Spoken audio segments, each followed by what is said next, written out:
साई लीला साई लीला साई लीला साई लीला साई लीला।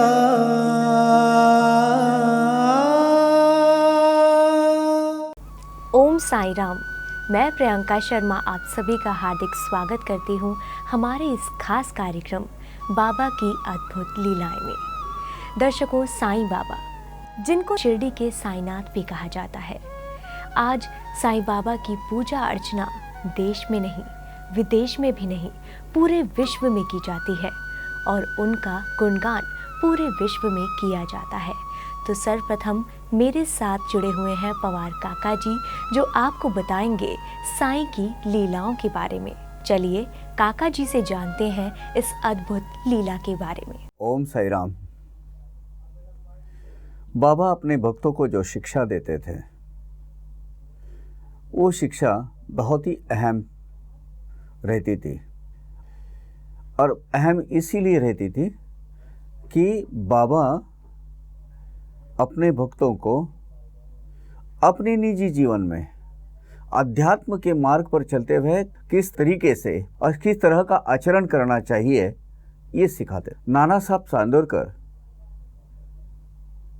कुछ ऐसे गिने चुने भक्तों में एक थे जिनको बाबा की शिक्षा का अवसर और उसकी अनुभूतियाँ बहुत बार मिल चुकी है। एक बार ऐसा हुआ कि बाबा और नाना साहब द्वारका माँ में बैठे हुए थे, और नाना साहब चांदोरकर को बाबा ने बोला, नाना, अगर तेरे दिल में नहीं है और तेरा दिमाग साथ नहीं देता है, अगर कोई तुझसे कुछ मांगता है और तेरी देने की इच्छा नहीं है तो मत दे भले, लेकिन उसको धुतकारना नहीं, उसको कुछ गलत शब्द उपयोग नहीं करना, उसको गाली गलौच नहीं करना।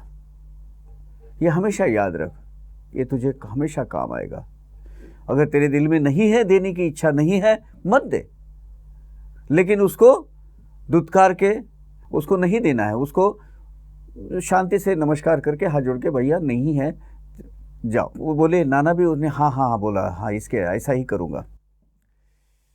हुआ क्या कि जब नाना साहब चांदोरकर अपने घर में कल्याण में पहुँचे, एक कुछ दिनों के बाद उनका बहुत बड़ा वाड़ा था। वो वाड़े में एक बूढ़ी औरत आ गई, भिखारन, भिक्षा मांगने के लिए।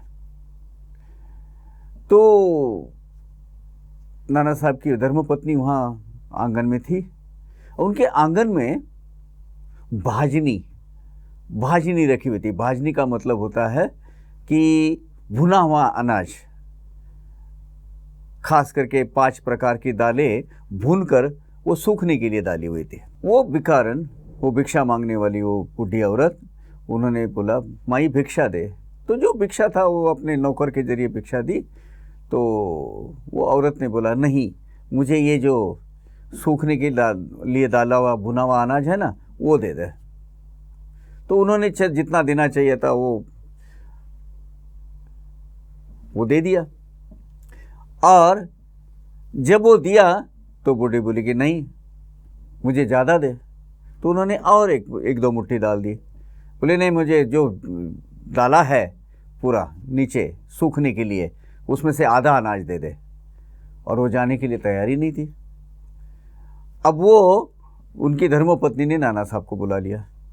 नाना साहब को बुलाया, बोले, क्या है? बोले, ये औरत जा ही नहीं रही है। वो मैंने उसको 2 मुट्ठी दी, उसके बोले और चाहिए तो और 2 मुट्ठी दी, और उसके बाद बोलते हैं कि वो इसमें का पूरा अनाज चाहिए, मुझे आधा अनाज चाहिए। तो ऐसे कैसे होता है? तो वो नाना साहब बोले, क्या चाहिए तुझे? बोले, ये आधा अनाज दे दे पूरा। बोले, ऐसा नहीं होता है, जितना अपनी इच्छा से दिया है उतना दे दिया है। फिर भी वो जाने को तैयार नहीं। तो नाना साहब चांदोरकर ने अपने नौकर के जरिए, अपने सिपाही के जरिए उसको बोला, इसको हकाल दे यहाँ से बाहर। अरे ऐसे लोग आ जाते हैं, कुछ भी मांगते हैं, ऐसा कहीं होता है क्या? आधा अनाज मांग रही है और उसको कुछ अपशब्द उपयोग में लाए हैं, उसको धुतकार दिया। ये बात वहाँ ख़त्म नहीं हुई। 2-4 महीने के बाद जब नाना साहब चांदोरकर का शिरडी जाना हुआ, तो शिरडी जाने के बाद बाबा नाना को बोले, नाना जब मैं तुझे कुछ बात बोलता हूँ तो वो दिमाग में रहना चाहिए तेरे, वो भूलना नहीं चाहिए। बोले बाबा क्या गलती हुई मुझसे? तो बोले तुझे बोला था अगर तेरे दिल में इच्छा नहीं है किसी को कुछ देने की तो नहीं देना, लेकिन उसको दुत्कारना नहीं। तो बोले बाबा मैंने क्या किया?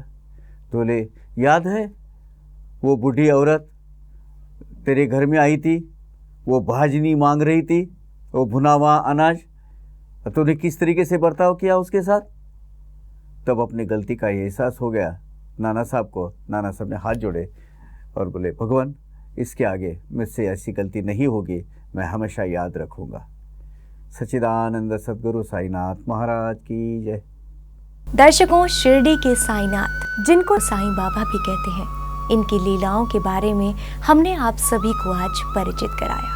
हम इस तरह अगले अंक में भी आपको साईं की अन्य लीलाओं से परिचित कराते रहेंगे। तब तक के लिए ओम साईं राम। जारी रहेगा साईं भक्ति का अटूट सिलसिला। बस देखते रहिए साईं लीला, विश्व का एकमात्र डेवोटेनमेंट चैनल साईं लीला।